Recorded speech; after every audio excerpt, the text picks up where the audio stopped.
Akshay ji, Dr. Saab, thank you very much for speaking with us. Thank you very much for calling us. I had a different set of questions before I came. लेकिन कल रात को when KK passed away, and there was this outpouring of grief because a young artist passing away, it just causes kind of a shock. And you've been in the industry for so many decades. He was also part of your industry, a young singer, has been associated. He was part of my career. He was part of my lots of songs. Airlift के गाने भी उसने एक बहुत बड़ा गाना गाया था तू भूला जिसे, जो कि एक्चुअली क्लाइमैक्स गाना था. It was because of that song the climax was sounding so good, because वो पूरा का पूरा गाना चलता है जब हमने 1,70,000 लोगों को इंडियन एयरलाइंस ने और इंडियन एयरफोर्स ने जाके बचाया था. तो वो and it was a very shocking thing what happened last night. Maybe तभी लौटा था and I heard that, and it's very sad that lots of our singers, we are losing them, and it happened in a very young age. And Akshay ji, we still don't know the reason for his passing away, but increasingly people are talking about a work-life balance and how in the entertainment industry the pressures are so much that people don't have time for family, don't have time for oneself, don't have time to de-stress. What do you have to say about this? Because you have spoken about it. Lots of things has got to do with जैसे आप बोल रहे हैं de-stressing हो, lots of things have got to do with balancing. और कुछ cases तो ऐसे हैं मैं जानता हूँ जो कि लॉन्ग कोविड से भी रिलेटेड है. And so I would just say कि we have to keep ourselves calm, we have to not panic, and the balance of we have to change our lifestyle quite a lot, and we have to settle ourselves and keep ourselves, our mind, and the way we जो भागम दौड़ी है उसको थोड़ी सी, उसका जो speed है वो थोड़ी कम करनी चाहिए कुछ सालों तक के लिए, जब तक we come out of this whole pandemic which is going on.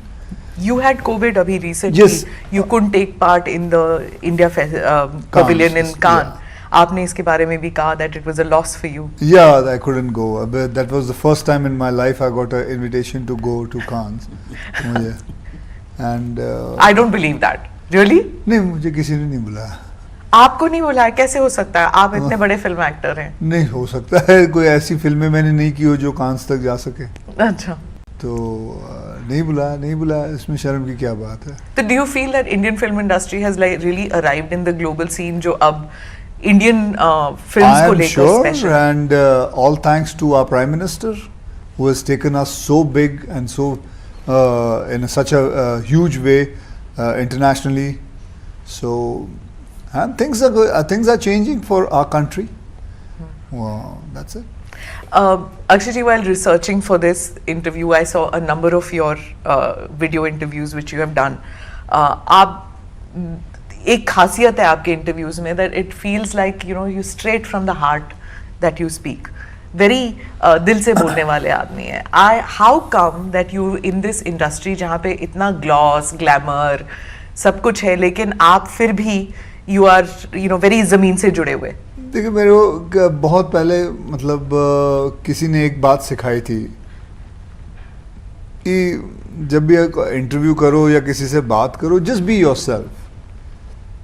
जो नहीं आती, जिस बात के बारे में नहीं पता, जो कभी कभी कोई इंग्लिश में ज़्यादा बात करने की मुझे कहता है तो ज़्यादा इंग्लिश अच्छी नहीं आती. So I just be myself. The idea behind this is just be yourself, and that's it. तो हो सकता है because just being yourself comes from your heart, and that comes out. That is all it is. Is that what you did जब आपने प्रधानमंत्री को interview किया? बिल्कुल दिल से आपने सवाल पूछे? हाँ, दिल से ही पूछा. मतलब मैं अपने जो मुझे जानना मैं जो as a common man I just wanted to know कि हमारे प्रधानमंत्री घड़ी उल्टी ऐसे क्यों पहनते हैं, आम वाले जो क्वेश्चन था, जो भी है, मैं I just wanted to know it, because फिर मेरे में और बाकियों में क्या फ़र्क रह जाता। मैं थोड़ी जाके पॉलिसीज़ के बारे में, वो मेरा काम थोड़ी है कि मैं पॉलिसीज़ के बारे में पूछूं कि आपने ये क्या किया, वो क्या किया। It all looks fake if I would do that. I just wanted to ask him very simple straight questions, very, and that's it. And थोड़ा सा बातें की, एक दो चुटकुले सुनाए मैंने, बस, और क्या, खत्म हो गई। Were you surprised at all that you were given this opportunity? क्योंकि it's not common कि एक पूरा sit down interview एक film actor जो है प्रधानमंत्री से पूछे। I was taken aback and I didn't know that I would get a chance to do that, and I was honored कि जाके मैं उनके साथ बैठूं और उनके साथ बातचीत कर सकूं। I was a little bit nervous, but then after I started talking to him, he made me not feel nervous at all, and उसके बाद everything was just flowing. I was just enjoying myself. Do you think that it's also because you could vibe with him or whatever, because he's also somebody who's an outsider? आप भी एक किस्म से एक film industry में एक outsider ही थे ना, आपका कोई फिल्म इंडस्ट्री से कोई रिश्ता नाता नहीं था, you just came from nowhere, and he's also the same way. I think the best part about our Prime Minister is he knows how to mold himself. He's if he's talking to me, he'll mold himself towards me. If he's talking to him, he'll mold himself. If he's talking to children, he will be according to their age and this, how it should. So I think the ability to mold himself is a great thing in him. Is that something that you also did in the film industry? You've kept on changing the kind of roles that you have done. You didn't typecast yourself कि मैं action hero हूँ. Well, मतलब जब मैं आया था industry में तो मैं एक एक्शन हीरो के आया था। मुझे मतलब सिवाय एक्शन के कोई कुछ और रोल देता भी नहीं था, और इसलिए भी नहीं देता था क्योंकि मैं एक्शन के सिवा ज़्यादा जानता भी नहीं था, तो मैं एक्शन ही करता था। मैं और फिल्में करना चाहता था लेकिन मुझे कोई देता नहीं था। फिर थोड़ा आगे जाके मुझे कभी प्रियदर्शन साहब ने एक कॉमेडी फिल्म दी, हेरा फेरी, फिर उसके बाद धर्मेश दर्शन, सुनील दर्शन, फिर मैंने जानवर की। फिर एक वक्त आया जब मेरे पास थोड़े पैसे हो गए और मुझे ना मैंने अपनी एक कंपनी शुरू की और मैंने उसमें पिक्चर प्रोड्यूस करना शुरू की।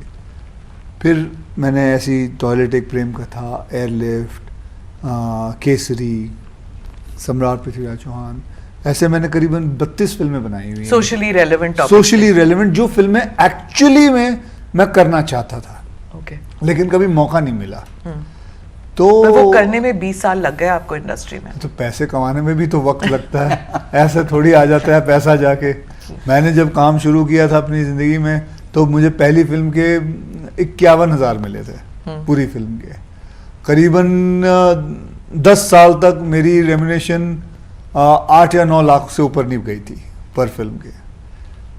फिर आगे जाके बढ़ती गई। जब पहली बार 1 करोड़ रुपए की एक फिल्म साइन की थी, ओहो हो, मतलब आत्मा प्रसन्न हो गई थी। क्योंकि the reason I am saying 20 साल लग गए, मैं इसलिए कह रही हूँ, not because it's a criticism, but मैं ये कह रही हूँ दैट ऐसी फिल्में बनाने के लिए कोई पैसे नहीं डालना चाहता। डॉक्टर साहब, आप भी जानते हैं, आपकी फिल्म, आपने भी कहा है कि फिल्म बनाने के लिए 10 साल 15 साल आप नो प्रोड्यूसर वाज रेडी। ऐसे क्यों होता है? One of the reason is that making historical film ji it is very expensive in the terms that for even putting up the sets, that is the additional budget that you put on to your budget. Also number of days of the shoot, also the preparation. For example, in normal shooting आप 9 बजे अपनी shooting शुरू कर सकते हैं. For a period drama or a costume drama or a history, the entire team has to begin at 3 o'clock. वो तो 4 बजे उठ जाते हैं। ये अकेले हैं, entire team. So there I have worked with the actors. ये 7 बजे कहते हैं तो 7 बजे डॉट रेडी मिलते हैं। कुछ ऐसे भी हैं जो 7 बजे कहते हैं और 2 बजे तक नहीं पहुंचते हैं। तो इन सबको लेकर, इस पूरे मेले को लेकर साथ में चलना बहुत मुश्किल होता है। और दूसरी एक बात ये भी थी कि अभी तक ट्रेडिशनली हिंदी सिनेमा में जी हिस्टोरिकल्स को हमारे ऑडियंस ने बहुत एक्सेप्ट नहीं किया, जबकि ये बहुत ही विचित्र बात है कि भारतीय सिनेमा की शुरुआत राजा हरिश्चंद्र से शुरू होती है। या हमने शुरू किया आज़ादी के बाद के दशक में, हमने बहुत सारे हिस्टोरिकल्स बनाए। फिर अचानक क्या हुआ कि हमारा पूरा का पूरा सिनेमा, मैं ये नहीं कहूँगा कि वो इंडियन नहीं था, पर उसमें कहीं ना कहीं भारतीयता धीरे धीरे बैक सीट पर जाती रही। और मैं कई बार कहता था कि मैं, आपको जान के स्मिता जी हैरानी होगी कि मैं बहुत कम फिल्में देखता हूँ। और उसका एक सीधा सा रीज़न है कि मैं उन सबसे कनेक्ट नहीं कर पाता हूँ। मेरे लिए वो एक बड़ा प्रश्न होता है कि इसमें भारत कहाँ है। तो इस तरह की फिल्मों को पहले ले जाकर लोगों को विश्वास दिलाना कि लोग इसे देखेंगे। तो जितनी बार मैं लोगों के पास गया हूँ, डॉक्टर साहब कोई मॉडर्न लव स्टोरी ले आइए, और मेरे लिए चुनौती थी कि मॉडर्न लव स्टोरी तो 99% बना रहे हैं, मैं आप कुछ एक्स्ट्रा ऑर्डिनरी जिन्होंने भारत के इतिहास को बनाने में अपना बहुत बड़ा योगदान और जीवन दिया है। इस सभ्यता और संस्कृति की कहानी 5000 सालों की है, तो हम उसको कब दर्शकों के सामने ले जाएंगे। आपने जो फिल्म बनाई है इसके बाद जब हमने पृथ्वीराज चौहान के बारे में पढ़ा, सम्राट पृथ्वीराज चौहान, जो कुछ पढ़ा वो सिर्फ अमर चित्र कथा, चंदा मामा ऐसी किताबों से या फिर सुनी सुनाई बात। मैं अक्षय जी से शूट से पहले बात कर रही थी, तो हमारा जो व्यू था कि कैसे दिखते हैं Prithviraj Chauhan, of course it's a काल्पनिक है, बिकॉज जिन्होंने भी स्केच किया उसके हिसाब से ही was like round figured, short, गोल चेहरा, और अक्षय जी का पूरा चिजल्ड है, पतले है। तो आपने अक्षय जी को कैसे चूज किया? ये सवाल इन दिनों कुछ लोग ज़्यादा उछाल रहे हैं। मेरा एक छोटा सा प्रश्न है, मैं ये क्रिटिसिज्म या आलोचना नहीं कर रहा हूँ। हम सभी जानते हैं कि कृष्ण का अर्थ ही काला है, हम सावरा कहते हैं, लेकिन भारत के टेलीविज़न के इतिहास में या भारत में जिन भी लोगों ने भगवान कृष्ण की भूमिका की है वो सभी गोरे रहे हैं, तब लोगों को आपत्ति नहीं हुई। दूसरी बात, हम सब जानते हैं कि महाभारत के जितने चरित्र हैं, जितने पात्र हैं, युद्ध के समय कुरुक्षेत्र में उन सबकी आयु 80 से आगे जा चुकी थी। हमने किसी भी बूढ़े व्यक्ति को वहाँ नहीं दिखाया। तो मेरे कहने का तात्पर्य, हम लोगों के मनों में कुछ पात्रों को लेकर एक छवि बसी हुई है, हम उसको तोड़ना नहीं चाहते, हम सच को ढूंढना नहीं चाहते। अच्छा, ये किसने कहा कि जो चित्र लोगों ने बनाए हैं पृथ्वीराज सम्राट वैसे ही दिखते थे? मैं आपको भारतीय चित्रकारिता, जिसको हम मिनिएचर पेंटिंग्स कहते हैं, उसको अगर आप ध्यान से देखेंगे तो आपको पृथ्वीराज के अलग अलग रूप दिखेंगे। बूंदी की शैली अगर आप देखेंगे तो वहाँ पृथ्वीराज लीन है, जैसा ये हमारे अक्षय जी दिखते हैं। परंतु ये बातें न लोग सवाल करते हैं। जैसे मेरा एक साधारण सा प्रश्न है कि रासों से हम लोगों ने प्रेरणा ली, और रासों के अतिरिक्त जो फोकलोर हैं भारत की, उससे हम लोगों ने कुछ कहानी ली। लेकिन यदि मैं ये पूछ लूँ कि इस देश में कितने लोगों ने रासों को अपने हाथ में लिया है, ये वापस मैं कहूँगा ये आलोचना नहीं है। मैं जानता हूँ कि ये उनका काम नहीं है, लेकिन जिन्होंने काम किया उनसे गंभीरता से तो सवाल करिए, सीधे निर्णय मत दीजिए। हम लोग एक ऐसी स्थिति में आ गए हैं कि जहाँ हमको सारी बातों का तुरंत निर्णय देना है। और यहाँ मैं एक बात कहूँगा कि श्रुतियाँ भिन्न भिन्न कहती हैं। श्रुति हम वेदों को कहते हैं कि जो सुने गए हैं, स्मृतियाँ भिन्न भिन्न कहती हैं, अलग अलग बातें करती हैं। यानी एक ही सच को लोग अलग अलग तरीके से कहते हैं। किसी ऋषि का मत अंतिम नहीं है, तर्क का अंत नहीं। तो शास्त्रों ने बड़ा स्पष्ट कहा है कि स्मृति अलग कहती है, श्रुति अलग कहती है, तर्क का अंत नहीं है, किसी ऋषि का मत अंतिम नहीं है।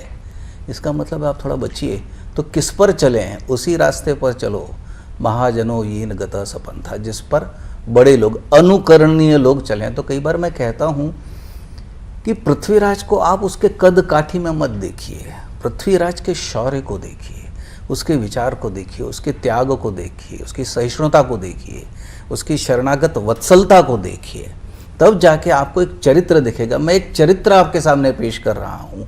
चरित्र का कोई भी चित्र हो सकता है, आज इन्होंने किया है, कल कोई दूसरा करेगा, हो सकता है कोई बहुत ही जिसको हम कहते हैं। तो Akshay ji, were you overwhelmed when this offer came to you? Because what Dr. Saab is saying is that इतने सारे facets हैं to Prithviraj Chauhan. Did you feel that आपने कभी रोल नहीं किया of any king as such? So did you feel कि आप you know, were you overwhelmed कि मुझे क्यों मिला ये रोल और मैं कर पाऊंगा कि नहीं? हाँ जी, ज़रूर, ये बात तो बिल्कुल सही है कि मैं सोचा कि, क्योंकि मैंने भी, जैसे आप पूछ रहे थे, मैंने भी अपनी हिस्ट्री बुक में जब मैं पढ़ता था तो सम्राट पृथ्वीराज चौहान की जो तस्वीर बनाई हुई थी, he was a little stout person, and मैं यही सोचता था कि मैं थोड़ी कर पाऊंगा, मतलब मैं डॉक्टर साहब से यही कह रहा था कि मैं, I have an athletic body and that was a stout body, that was so. तभी इन्होंने मुझे बताया था कि उन्होंने बेटा करीबन 18 से 20 वॉर्स लड़ चुके हैं, एंड मेरे हिसाब से he had an athletic body. और तो then he showed me the reasons, जैसे अभी बता रहे थे, और भी इन्होंने मुझसे करीबन 2-3 घंटे बैठ के बात की है, and I wanted to know more about it. मैं तो इतनी सारी कहानियाँ इनसे सुन चुका हूँ सम्राट पृथ्वीराज चौहान के, लेकिन अनफॉर्चुनेटली हमारे टेक्स्ट बुक में सिर्फ 2 या 3 लाइनें लिखी हुई हैं हिस्ट्री की किताब में। बाकी सारी चीज़ों के ऊपर लिखी हुई है, जो इन्वेडर्स के ऊपर लिखी हुई है, लेकिन हमारे खुद के जो कल्चर है, हमारे जो खुद के महाराजा हैं, राजा हैं, उनके बारे में 2-2, 3-3 लाइनें लिखी हुई हैं। So when he kept on telling me, I was taken aback कि सम्राट पृथ्वीराज चौहान के बारे में इतनी सारी चीज़ें हैं और हमें पता नहीं।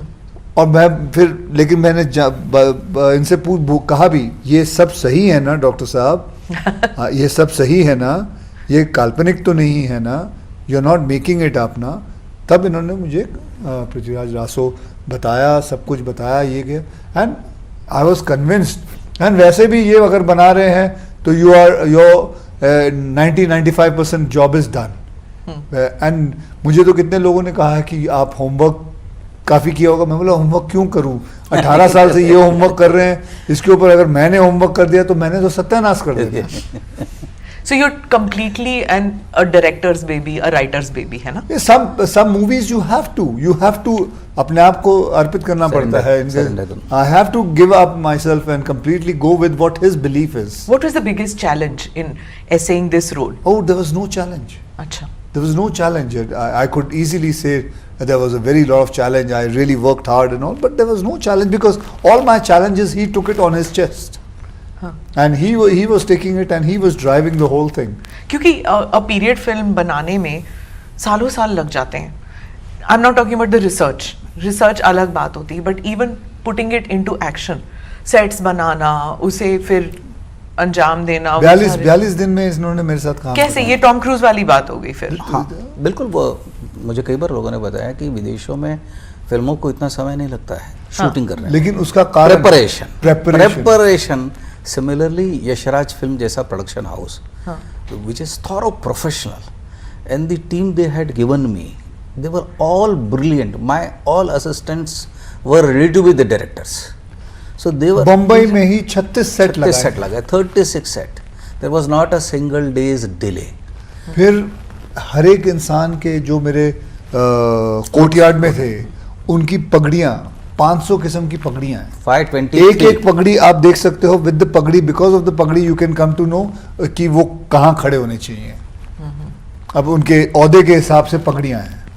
Okay, so authenticity is very important in one these of the key element। Okay, आप कह रहे थे ये काल्पनिक तो नहीं है, historical है। Now all the problems with our period films have been that इसमें artistic liberty ली जाती है, you know, and then there's criticism, चाहे जोधा अकबर क्या हो, you know, I know that like when I went to Pakistan, I went to the Lahore fort and वहाँ पे लोग कहते हैं there was no queen called Jodha, ये तो आप हिंदू हैं जो आपने कंकॉक्ट किया हुआ है कि जोधा तो कोई थी ही नहीं। तो similarly do you think that this film will also, you know how it is, right, India is being criticised these days that religious polarisation बहुत हो चुकी है, revival of this Hindu nationalism is happening, और आप फिल्म बना रहे हैं on the Hindu Samrat. So do you expect a lot of blowback coming your way that this is imaginary not real?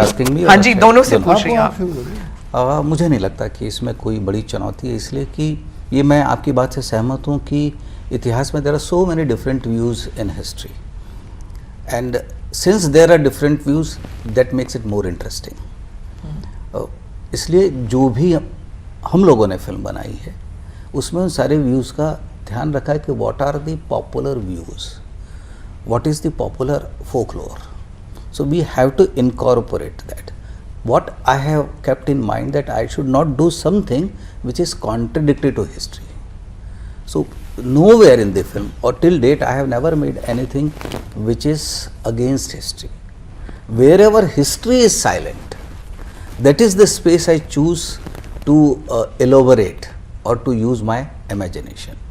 So in my submission is that I have never done anything which is contradictory to what has been proven. जी What has been proven. और दूसरी बात, creative liberty की ज़रूरत इसलिए नहीं पड़ती कि ये बहुत ही सुंदर कहानी है, अच्छा और इस पर एक महाकवि जिसका नाम चंद बरदाई है, उसने एक महाकाव्य लिखा है जिसको हिंदी का पहला महाकाव्य कहा जाता है। इस पर बड़े बड़े विद्वानों ने, हजारी प्रसाद द्विवेदी से लेकर नामवर सिंह जैसे लोगों ने भाष्य लिखे हैं, कमेंट्रीज लिखी हैं। तो मुझे लगता है लोगों ने बहुत काम किया है, हम उसको दर्शक तक नहीं ले जा पाए। And I always say controversy is welcome, because Actually, that will do you- speak